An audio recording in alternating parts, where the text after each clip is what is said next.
All the Haunts Be Ours is a collection of 19 folk horror movies, 1 folk horror documentary, 1 soundtrack, 1 audiobook, and 1 booklet released by Severin Films in 2021. In this video, I'll be going through the 20 films, seeing how they compare, and deciding whether it's worth the $170 price tag. I'll talk briefly about the quality of the box set itself at the end, but I think it's best to just start going through the movies. I'll be talking about these movies in ascending order, worst to best, least favorite to favorite. Also, content warning. Celia and Wilczyca both have scenes of graphic animal violence that may or may not be real, I can't tell. I obviously will not be showing this in the video, and the potential real-world animal abuse won't be factored into my ranking. I found this disturbing, and if you plan to watch these movies, you should know that before going in.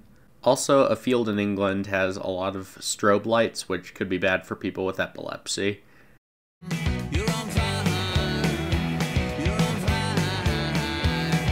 Our first movie in this list is also the first folk horror in the box set, so we aren't exactly starting strong. Eyes of Fire is a movie about a group of American settlers cast out of their colony due to one of them practicing a kind of witchcraft. The acting, special effects, and sound design are mostly good, but are sometimes distractingly modern or cheesy. There's lots of dialogue, some feels meaningless, some is deeply poetic and characterful. And the ending isn't bad, but it kind of feels like they didn't have one in mind.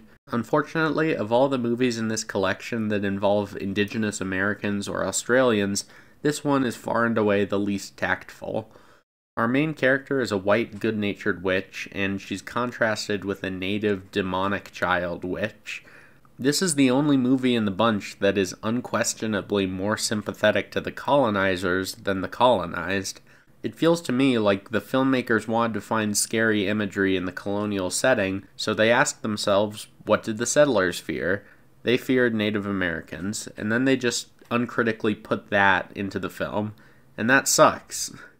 This is an 80s horror told through the lens of colonial horror. It's deeply flawed, lengthy, cheesy, and the two time periods present really clash at times.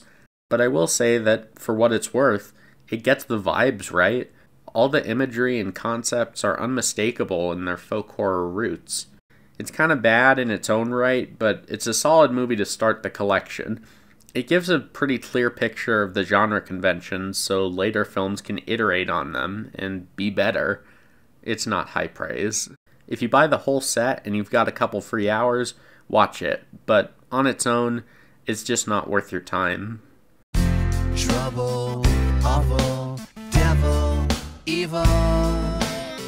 Il Demonio is the story of a witch who's cursed to town out of irrational jealousy for a lover that spurned her. While it's shot extremely well, it's pretty unmemorable, and the main character is extremely inconsistent. She swaps between relatable and innocent to utterly demonic and back, with no logical reason for the switch. If you take this movie at face value, it's meaningless and lame. If you want to view it as an unreliable narrator story, however, the inconsistent character makes sense. It serves as a brilliant microcosm of the witch-burning phenomenon. The town creates a demon from whole cloth, tells false stories to excuse their horrible actions, makes an innocent, if strange woman into a monster because they need one. You can get quite a bit from this movie depending on what you bring into it, but my interpretation is probably a concept too modern for this movie to have been made under, so I'm rating it pretty low. The dreaming isn't bad. I like how explicit its anti-imperialist theme is.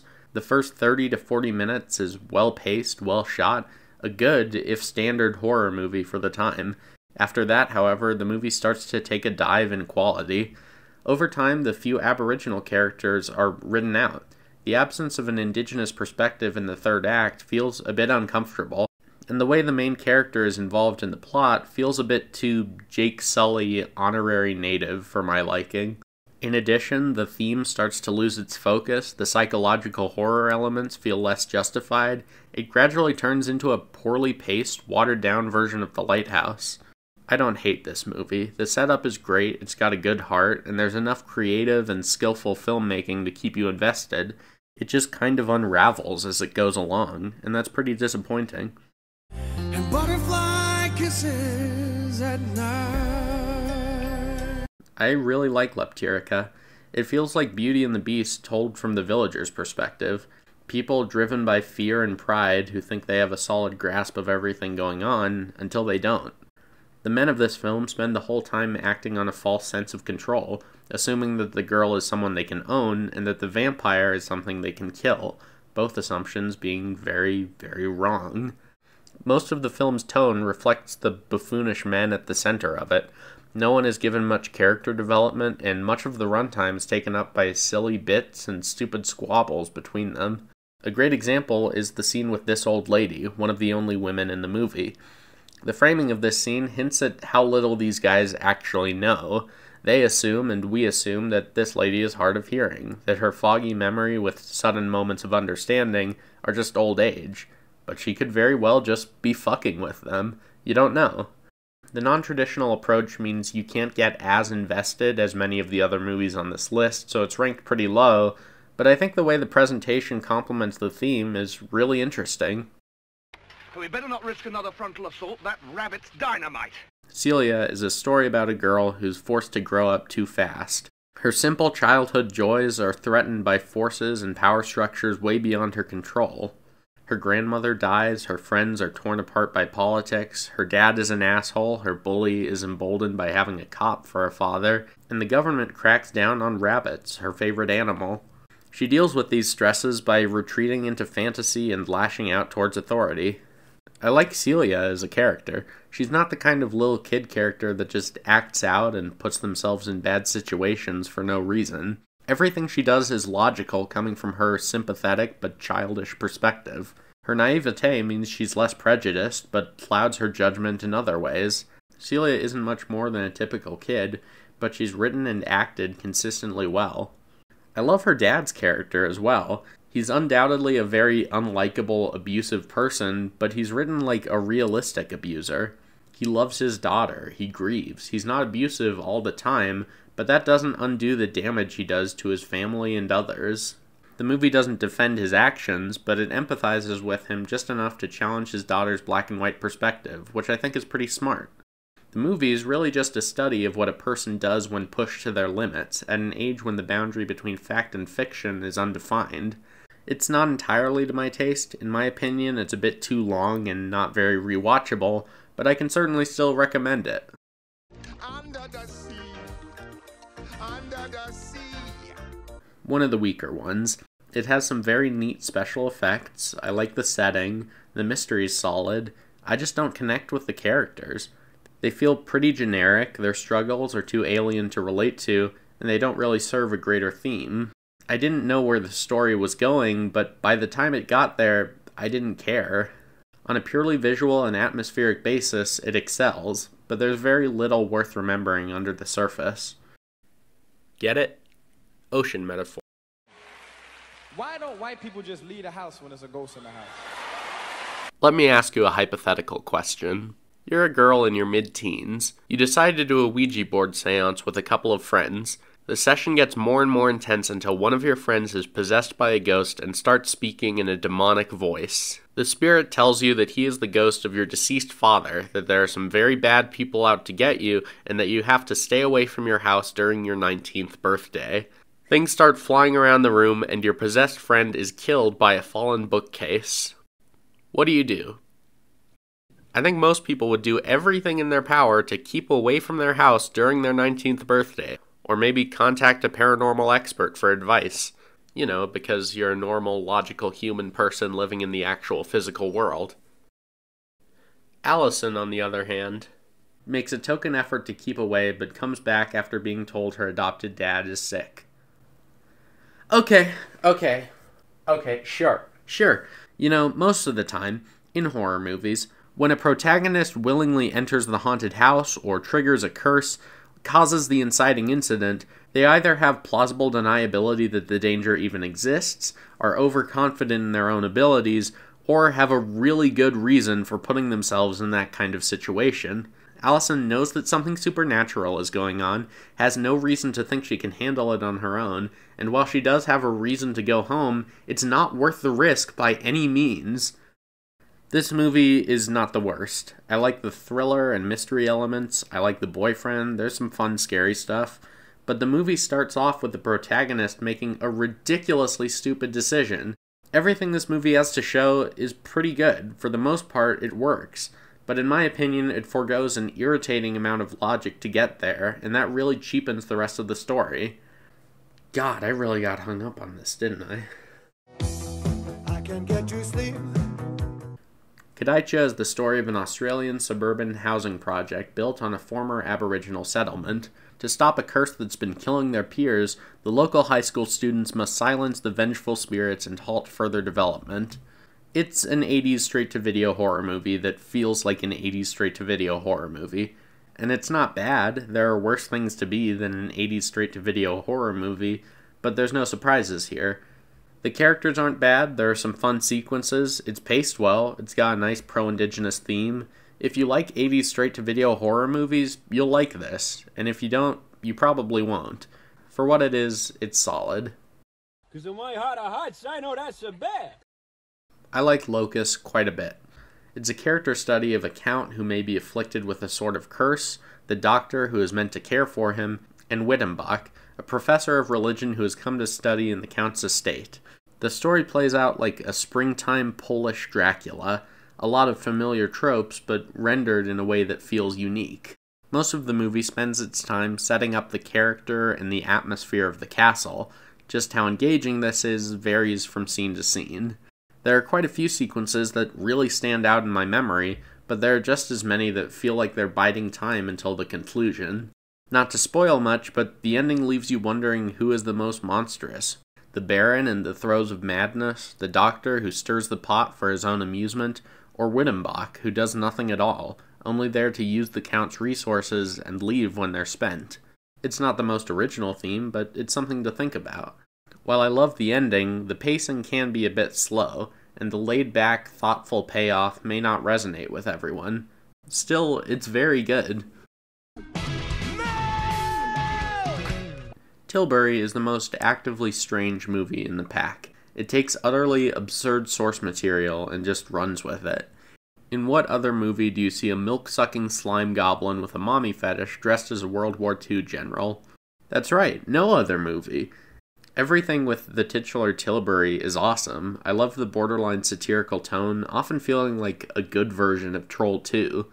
I noticed a couple instances of the editing being rushed or just, off. Sometimes it almost feels like they lost some of the footage and had to cut around it. But I can't hold quick editing against the movie because I love the short runtime. I appreciate bonkers movies that just get to the point quickly. So yeah, it's no masterpiece, but I really love this one. An absurd folktale that's in on the joke. It'd probably be great to watch with friends.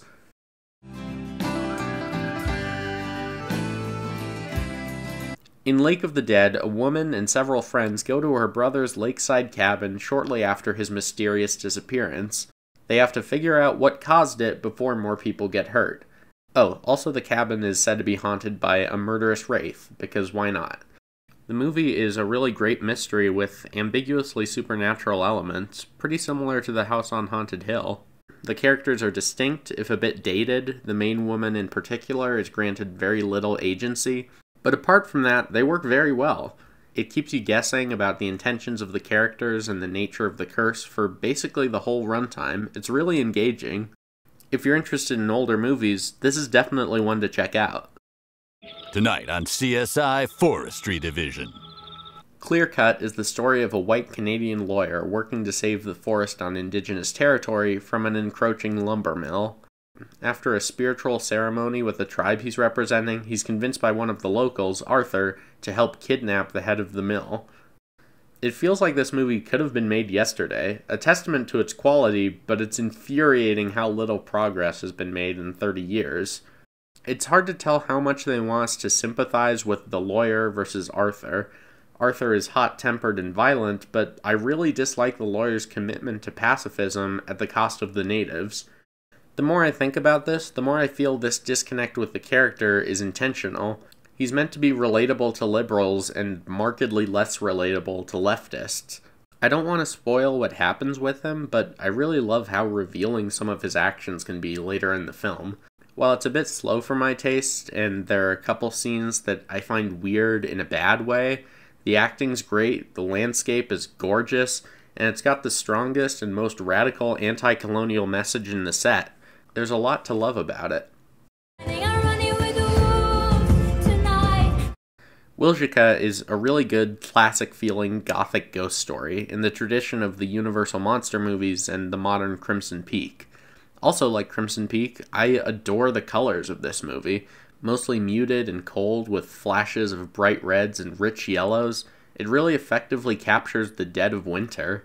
I like the realistically conflicted feelings the main character has about his wife.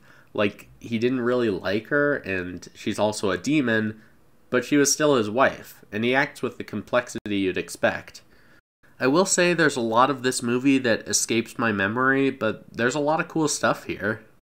Kids, ask your parents where babies come from! Robin Redbreast is a movie about a woman having some time to herself in her remote countryside property and getting to know the perfectly normal locals, and it is, in my opinion, the scariest movie in this list. There are no jump scares, no special effects, but it perfectly accomplishes what a movie like Alison's Birthday fails at. There's enough time to connect with the main character, so as the film goes on, and as the crushing isolation of the setting sets in, you feel it. It's almost paralyzing. If you're into slow burn horror thrillers, it's a great addition to that genre, and if you're not, this is a good place to start. I wanna be Sledgehammer. Witchhammer is the story of the 17th century northern Moravia witch trials in modern-day Czechia. I don't have too much to say about it. It's a bit light on plot, heavy on theme and detail. It's basically a Chechen rendition of The Crucible, not quite at that level of quality, but still really great. It's beautifully shot, and I love the antagonist. Boblig is an intensely evil, Frollo-esque figure with great screen presence. I love how he's introduced. He's very relaxed, normal, not even initially interested in dealing with the witches. He spends the whole movie amassing power, spiraling out of control, but the intro shows that this kind of evil can't actually take hold unless we invite it in the first place. Good stuff. That is my recipe for wild mushroom. A Field in England is about a field in England with several men in it, and that's about all I want to give away because you should watch it.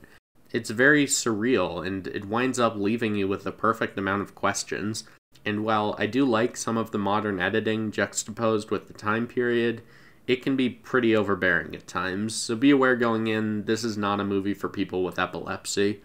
The atmosphere feels like a mix between folk horror, modern thriller, and classic western, and aside from a couple of jokes that don't land, they mesh perfectly. It's a movie that's weird, original, and just really good. This is the most recent narrative feature in the box set, and I'd like to see what else this director has done. I've heard good things about Free Fire, and Meg 2? Huh. Into the woods to grandmother's house and home before dark. This is a documentary about folk horror, not a folk horror, so maybe it's not exactly fair to put up against the others in this ranking, but who cares? It's part of the set.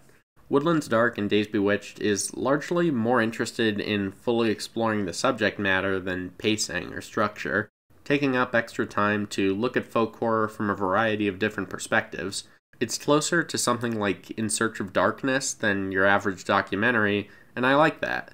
It's a good thing to put on in the background and relax with, like a video essay or something.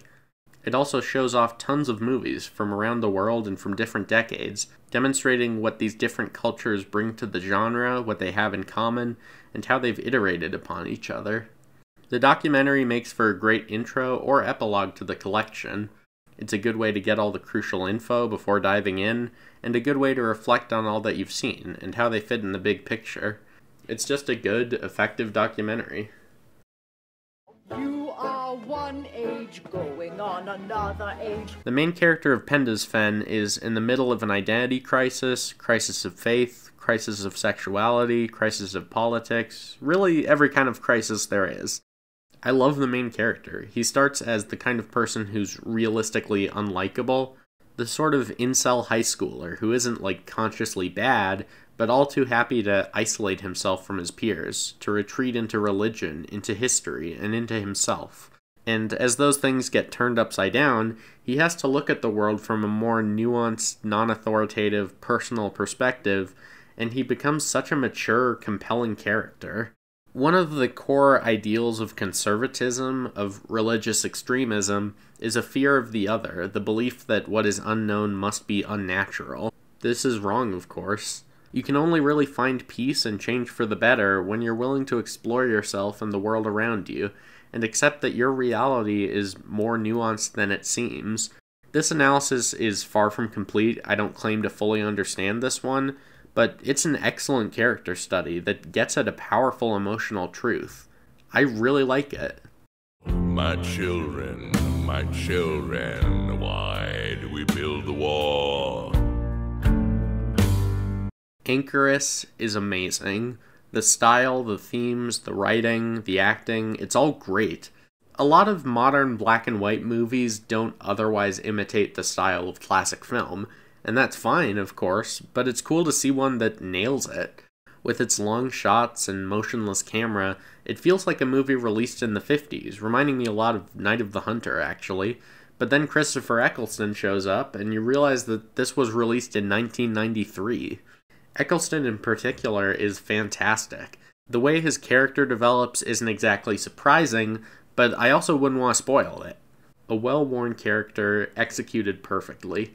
By contrasting the priest, Pauline, and Christine, Anchoress confronts the evils and virtues of the religious and the secular, the contradiction of faith that many seek the light of God only to control it, the religious tendency to find evil in the innocent and innocence in evil, the quest of purity at the cost of humanity. Not a condemnation of faith, but a reminder of what faith should mean. Anchoress balances a gripping script with a cast and crew at the top of their game to create an engaging, thoughtful, beautiful, overall fantastic movie. Please check it out. Now listen, Anchoress is the best movie in the collection, but I think Via is my favorite. It's a super fun, colorful folk horror that's part Jack Frost 1964 and part House 1977. The main character is one of the most distinct in the box set. He's got a Kuzco-like mix of arrogance and cowardice that's extremely entertaining. The whole plot is not driven by coincidence or even really an antagonist, but his own character flaws, so it's very satisfying to watch the situation close in on him. Of course, the special effects are awesome. I wish that they had a bit more screen time, but whenever they do appear, they steal the show. Even the most simplistic effects are incredibly charming and well executed. It's got the boundless energy and chaotic imagination of Tilbury, but refined and polished to a mirror shine. I highly recommend watching this, especially with some friends. So, is the box set worth it? I mean, I love movies, I love Blu-rays, I'm an avid collector, and I wouldn't have sought out most of these movies otherwise, so for me, it was totally worth it. All of these movies are worth watching, and I really love several of them, and the set comes with an audiobook, a booklet, and a ton of shorts that I haven't even touched upon here. While I do endorse the collection, I recognize the high price, so I would recommend familiarizing yourself with the best of the genre and making certain you're a fan before diving in. The Witch and Midsommar are probably the best examples of modern folk horror. The Lighthouse is incredible if you count that as folk horror. La Llorona is great, not to be confused with The Curse of La Llorona from the same year. I think House may be folk horror to an extent. This isn't a collection of definitive, groundbreaking cinema. There's a ton of great, better movies out there that you should watch. But it's very entertaining, informative, and varied, so if even half of these look interesting to you, I'd recommend checking out the set. Alright, I hope you enjoyed the video. I'd love to hear your thoughts in the comments, especially if you've seen any of these movies. I'm excited to continue creating reviews through this channel. I've got a couple ideas, but I'm not sure how long it'll be before another video comes out. This one definitely took a while. If you want to support me, I'm not on Twitter anymore. You can check out my Instagram and Bluesky.